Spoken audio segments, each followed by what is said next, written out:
Montego Bay s'est réveillé au son des tambours Nyabingi, sous un ciel vibrant de rouge, d'or et de vert. Des milliers de voix ont jailli, scandant le nom d'un homme venu d'Afrique de l'Ouest, Ibrahim Traoré, et l'idée qu'il incarne, la souveraineté noire. Ce jour-là, les rues jamaïcaines ne célébraient pas une figure, mais une flamme, celle d'un continent qui refuse la tutelle et revendique son destin. Et si le grondement de ces tambours traversait l'océan, qu'entendrait le reste du monde? L'écho d'un réveil ou le début d'une révolte globale. Ce reportage promet de révéler comment une manifestation caribéenne a pu devenir un symbole africain. L'enjeu est clair, comprendre pourquoi Montego Bay, ancienne plaque tournante de l'esclavage, s'est transformée en capitale spirituelle du panafricanisme moderne. Pour le spectateur, le bénéfice est immédiat, saisir les mécanismes réels d'une solidarité transatlantique en marche.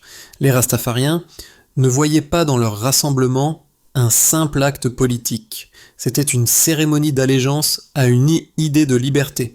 Les couleurs rouge, or et vert ne décoraient pas la ville, elles en redessinaient la mémoire.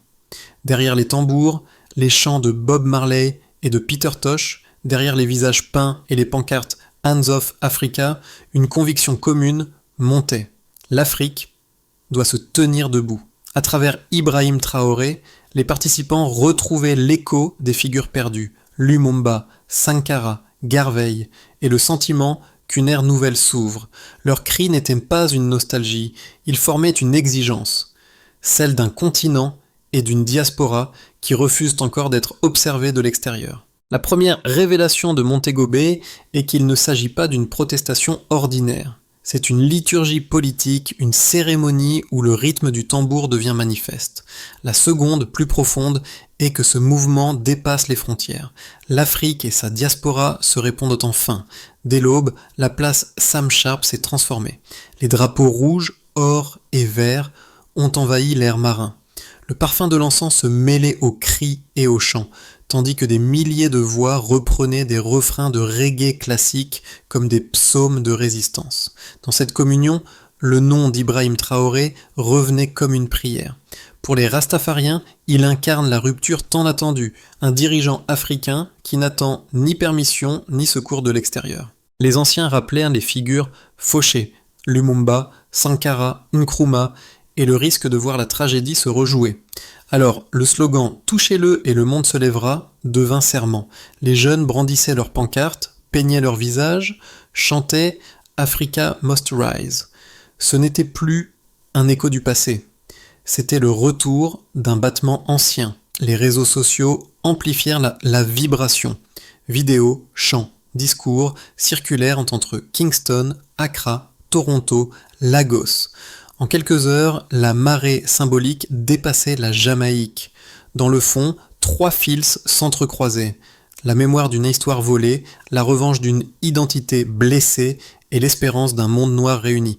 Montego Bay, port d'embarquement des esclaves hier, devenait le port du retour des consciences aujourd'hui. Le contexte s'éclairait. Ce n'était ni folklore, ni agitation. C'était une déclaration de dignité mondiale, un message envoyé aux puissances, l'Afrique n'est plus silencieuse, et un rappel spirituel. Le temps de l'oubli est passé, le temps de la parole retrouvée a commencé. Au cœur de la foule, les figures se multipliaient, chacune portant un fragment de mémoire collective. Ras Solomon, vieil homme aux dreadlocks argentés, tenait un bâton gravé de symboles éthiopiens. Sa voix grave coupait le tumulte. Ce que fait ce jeune Africain, Ibrahim Traoré, n'est pas pour lui seul, c'est pour chaque descendant de l'esclavage et de la colonisation. Autour de lui, les visages se fermaient d'émotion. Les mots anciens retrouvaient une vigueur neuve. Un peu plus loin, une jeune femme nommée Emani, la tête couverte d'un foulard rouge, or et vert, fixait la scène d'un regard déterminé. « Ce n'est pas de la nostalgie, disait-elle, c'est notre futur. Nous voulons un monde noir debout. » Dans cette phrase, tout le basculement générationnel se cristallisait. Les jeunes Jamaïcains s'appropriaient un combat que leurs aînés avaient vécu comme un souvenir. À mesure que les heures passaient, l'énergie se propageait. Des artistes montaient sur scène, des poètes improvisaient, des musiciens rallumaient les hymnes panafricains. Les tambours, eux, ne cessait jamais. L'impact précoce dépassait le lieu. Déjà des radios communautaires diffusaient les discours, des comptes TikTok rediffusaient des chants, des hashtags naissaient, les mots Hands of Traoré et Africa Must Rise s'imposaient dans les tendances. Là, sur ce carré de pierre, se dessinait un nouveau centre symbolique. Montego Bay, jadis carrefour de chaînes, devenait carrefour de liberté. Et les témoins de ce jour savaient qu'ils assistaient à quelque chose de plus grand qu'un rassemblement, à la jonction d'une histoire brisée qui recommence à battre au rythme du tambour. Tout commença à l'aube, lorsque la lumière dorée s'étendit sur les collines de Montego Bay. Les premiers tambours retentirent, graves et réguliers, comme un cœur qui s'éveille. En quelques heures, la ville entière se métamorphosa. Les rues principales, décorées de bannières rouges, or et vert, furent envahies par des milliers de rastafariens venus des quatre coins de la Jamaïque. Leurs pas formaient une procession, leurs chants une prière. Les anciens ouvrirent la marche. Drapés de tissus éthiopiens, ils portaient des calebasses d'encens et murmuraient des versets de résistance. Derrière eux, les jeunes, visages peints, pancartes brandies, reprenaient les slogans « Africa must stand »,« Hands off Ibrahim Traoré ». Le nom du président burkinabé résonnait comme un mot de passe, symbole d'une insoumission que tous reconnaissaient.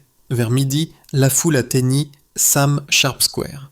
Ce lieu, autrefois théâtre des révoltes contre l'esclavage, retrouvait sa fonction première, celle d'un sanctuaire pour la liberté. Les orateurs montèrent sur l'estrade. Le premier, Ras Solomon, lança sa déclaration d'une voix grave. « Ce jeune homme d'Afrique porte notre héritage. Il ne supplie pas Babylone, il la défie. Quand un lion rugit, la jungle écoute. » Les applaudissements explosèrent, les tambours redoublèrent, puis vint un moment suspendu, une chorale entonna Redemption Song, bientôt reprise par toute la place. Les larmes, les poings levés, la ferveur, tout formait un unique mouvement. Les mots de Bob Marley semblaient retrouver leur chair. Dans l'après-midi, la manifestation prit un tournant politique. Des pancartes affichaient « Reclaim Africa's Wealth »,« End Neo-Colonial Control »,« Solidarity Across Oceans ». Le message se clarifiait, l'appui à Ibrahim Traoré n'était pas une simple admiration, c'était une déclaration de rupture contre les ingérences étrangères, contre l'exploitation des ressources africaines, contre la résignation.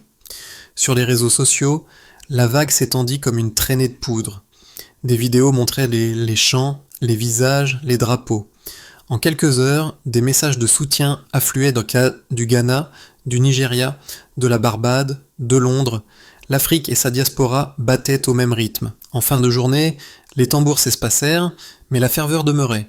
Les femmes en turban se tenaient par la main, les enfants fatigués mais fiers chantaient encore. L'air était saturé de cendres d'encens et de poussière dorée. Montego Bay ressemblait à un temple en plein air. Quand le soleil se coucha, les mots d'un ancien retentirent, graves comme une prière, « Ce n'est pas la fin, c'est le commencement. » Et tout le monde comprit que cette journée venait de rallumer une flamme que l'histoire avait tenté d'éteindre. Ce mouvement n'est pas qu'un élan émotionnel. Il repose sur des faits concrets, observables et mesurables. 3 preuves dominent. Premièrement, la portée géographique du message s'est révélée impressionnante. En moins de 24 heures, les vidéos tournées à Montego Bay ont généré plus de 1,5 million de vues cumulées sur les réseaux sociaux panafricains. Des communautés numériques situées à Accra, Lagos, Toronto ou Londres ont repris les chants et les hashtags Banab Hands of Traoré et Africa Must Rise. L'analyse des tendances montre que l'audience ne se limite plus au monde rasta.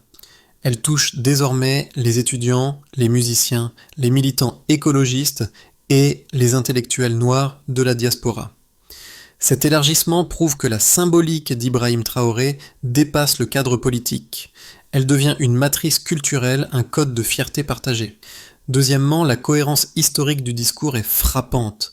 Les orateurs ont inscrit leurs propos dans une continuité précise, de Marcus Garvey à Thomas Sankara, en passant par Nkrumah. Chaque nom cité sert d'ancrage, chaque référence agit comme un témoin de filiation. Les slogans eux-mêmes reprennent des formules connues. Africa for the Africans, One People, One Destiny. La récurrence de ces mantras n'est pas hasard. Elle témoigne d'une mémoire collective entretenue par la musique, la religion et la culture populaire. Ce corpus symbolique est ce qui rend la mobilisation durable. Elle parle à la fois à la raison politique et à l'imaginaire spirituel.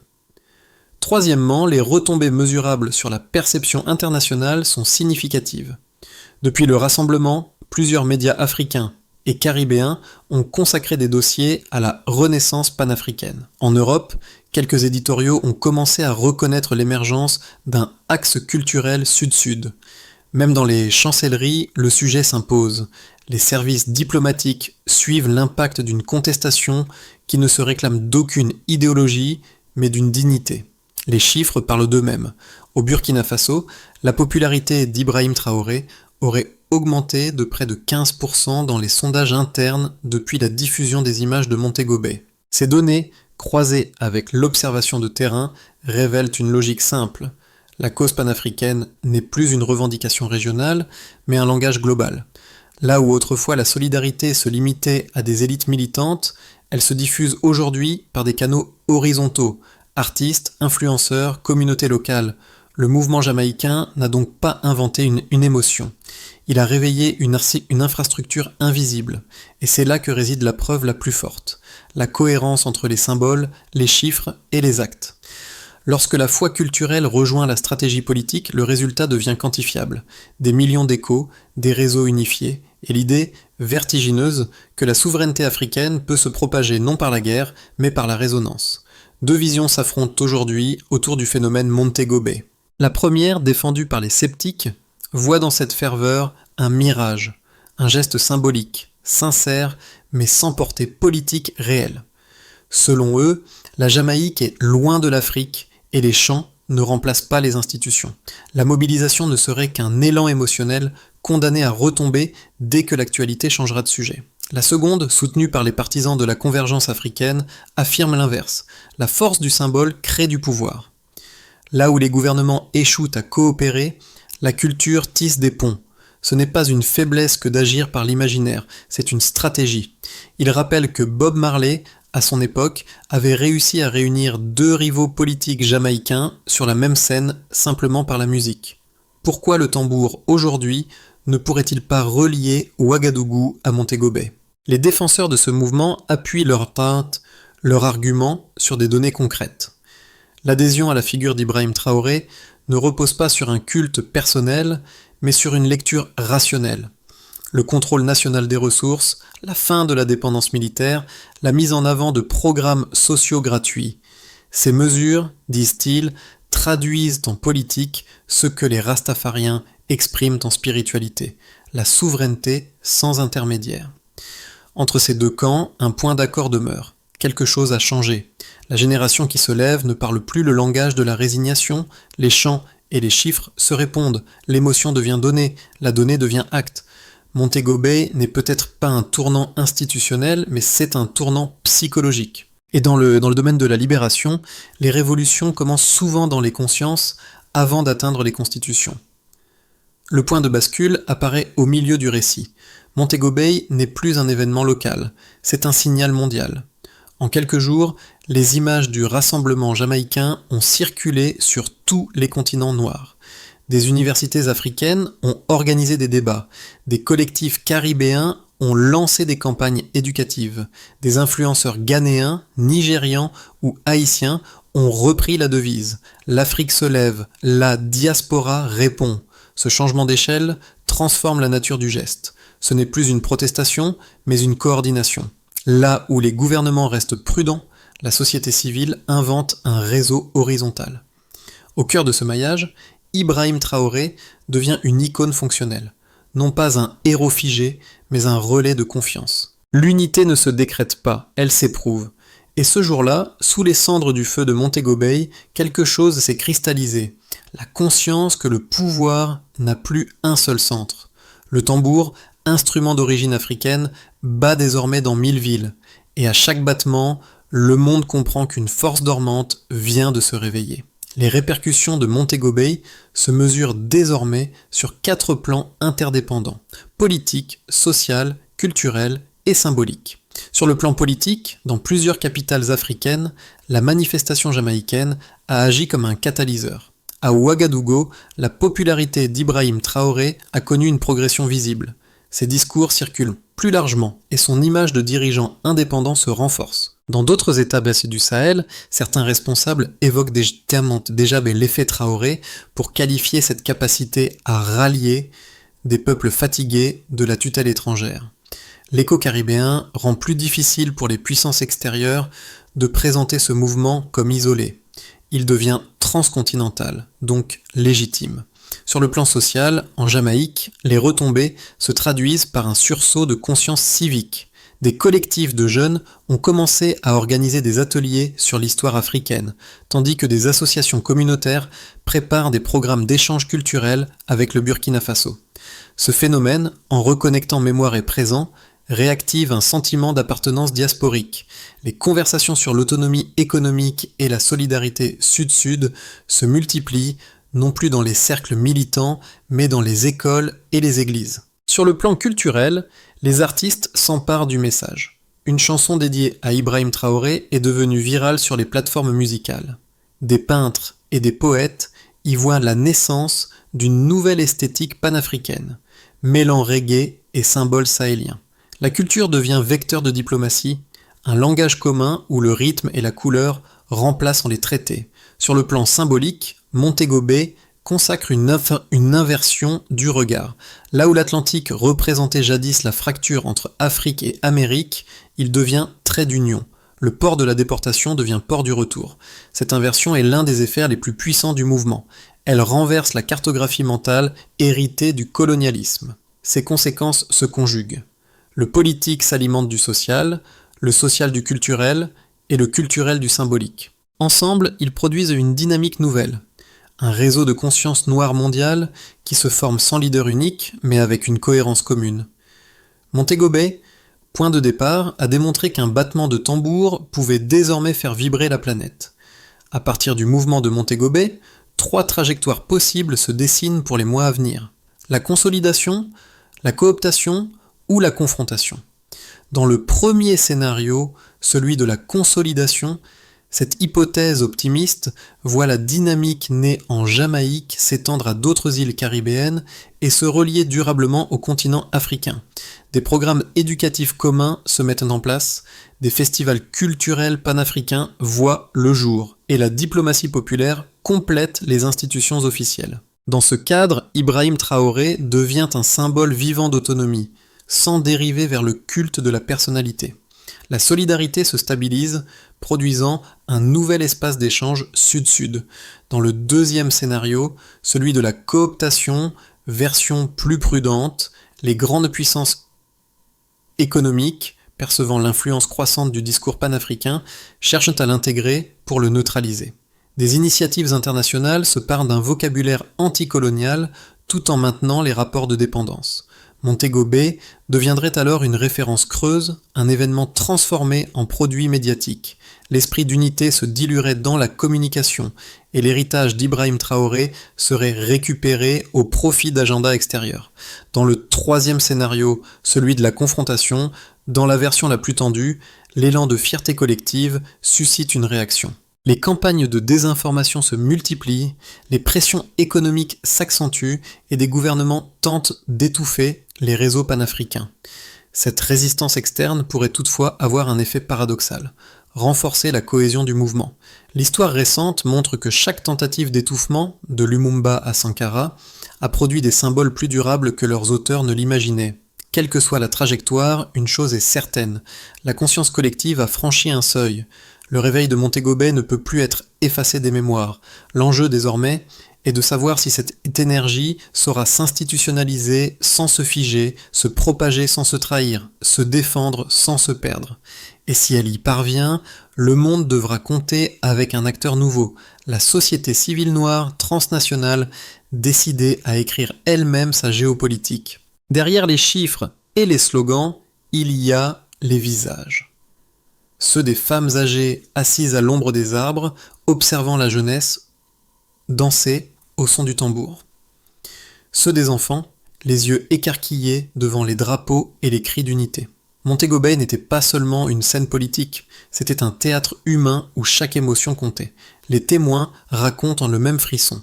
la sensation d'assister à un moment d'histoire vivante. Beaucoup n'avaient jamais entendu parler d'Ibrahim Traoré avant ce jour. Mais en voyant les foules reprendre son nom, ils ont compris qu'il incarnait davantage qu'un président, un principe, celui d'un peuple qui décide par lui-même, et cette compréhension intuitive les a bouleversés. Pour les Jamaïcains, le rassemblement fut aussi un miroir. Les frustrations économiques, les traces du colonialisme culturel, la dépendance politique, tout cela réapparaissait en filigrane. En se tournant vers le Burkina Faso, ils se regardaient eux-mêmes. Ce processus de reconnaissance mutuelle a une portée intime. Il reconnecte les descendants de l'exil à la terre originelle, non pas par nostalgie, mais par volonté d'avenir. Le spectateur extérieur, qu'il soit africain, européen ou américain, ne pouvait rester neutre, car le message ne vise pas seulement à rappeler une histoire, il interpelle sur le présent. Qu'allons-nous faire de cette énergie, la laisser retomber en émotions éphémères ou en faire une force d'éducation et de transformation? Le choix appartient désormais à chacun, à commencer par ceux qui écoutent encore le tambour résonner dans leur mémoire. Si Montego Bay veut devenir le point de départ d'une transformation durable, le mouvement doit se structurer autour d'une feuille de route claire, pragmatique et inclusive. Plusieurs pistes émergent déjà parmi les acteurs de cette renaissance panafricaine. La première étape consiste à consolider les liens éducatifs. Des collectifs jamaïcains et burkinabés envisagent la création d'un institut Garvey Sankara, dédié à l'histoire partagée, aux études de souveraineté et aux arts de la diaspora. L'objectif est de former une génération consciente de ses racines et compétente pour les défis économiques contemporains. La deuxième étape vise à institutionnaliser la coopération citoyenne.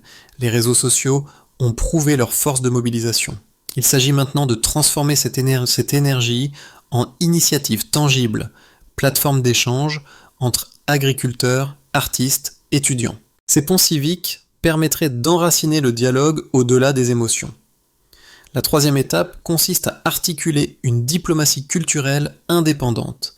Les festivals, les musiques, les symboles, du reggae au balafon, peuvent servir de langage commun entre les peuples noirs du monde. Ce soft power africain pourrait devenir un levier de reconnaissance mutuelle, soutenu par les États, mais dirigé par les communautés. La quatrième étape est de bâtir des mécanismes de transparence. Pour éviter la récupération politique, il faut des observatoires citoyens capables de vérifier que les engagements de solidarité ne soient pas détournés. Cette vigilance est la garantie que la cause ne se transforme pas en marchandise. Ainsi, la feuille de route ne dépend pas d'un miracle, mais d'une méthode. En reliant la mémoire à la stratégie, Ibrahim Traoré et ceux qui s'inspirent de son exemple tracent les contours d'un futur où l'unité ne sera plus un rêve, mais une compétence collective. Le soleil se couchait sur Montego Bay lorsque le dernier cercle se forma au centre de la place. Les tambours ralentissaient, les chants devenaient murmures. Des vieillards, des femmes et des enfants se tenaient par la main, les yeux tournés vers l'horizon. Dans ce silence vibrant, chacun mesurait le poids de ce qu'il venait de vivre. Un ancien s'avança, son bâton frappant doucement le sol. Sa voix résonna. « Nous avons vu tomber nos héros, mais cette fois, nous veillons. » Les mots suspendirent le temps. Ce moment résumait tout. La douleur transmise, la dignité retrouvée, l'alliance invisible entre ceux qui sont restés et ceux qui furent emportés. Le nom d'Ibrahim Traoré flottait encore dans l'air, non comme celui d'un sauveur, mais comme d'un rappel. La liberté se garde par la vigilance. Montego Bay n'était plus seulement un lieu, c'était une promesse. Celle d'un monde noir qui refuse l'effacement et choisit la mémoire comme arme. Dans la lumière dorée du soir, les tambours cessèrent, mais leur écho continuait, battant dans les poitrines comme un chœur collectif. Montego Bay a parlé, et le monde a entendu. Ce qui s'est levé ce jour-là dépasse la politique, la géographie ou la religion. C'est une conscience. Elle dit que les peuples noirs ne seront plus spectateurs de leur destin, mais auteurs de leur propre récit. Les tambours, désormais, ne battent plus pour pleurer les chaînes d'hier, mais pour rythmer la marche de demain. L'appel n'est pas une injonction de colère, mais une invitation à bâtir, à enseigner cette histoire dans les écoles, à soutenir les ponts entre continents, à faire de la culture une arme pacifique. Le nom d'Ibrahim Traoré, répété dans les rues de Montego Bay, ne symbolise pas un culte, mais une idée, celle d'un monde où la souveraineté est collective et la dignité partagée. Et toi qui regardes, que feras-tu quand le tambour résonnera à nouveau? Te contenteras-tu d'écouter ou joindras-tu le cercle? L'histoire s'écrit à plusieurs mains, et aujourd'hui, elle tend la tienne.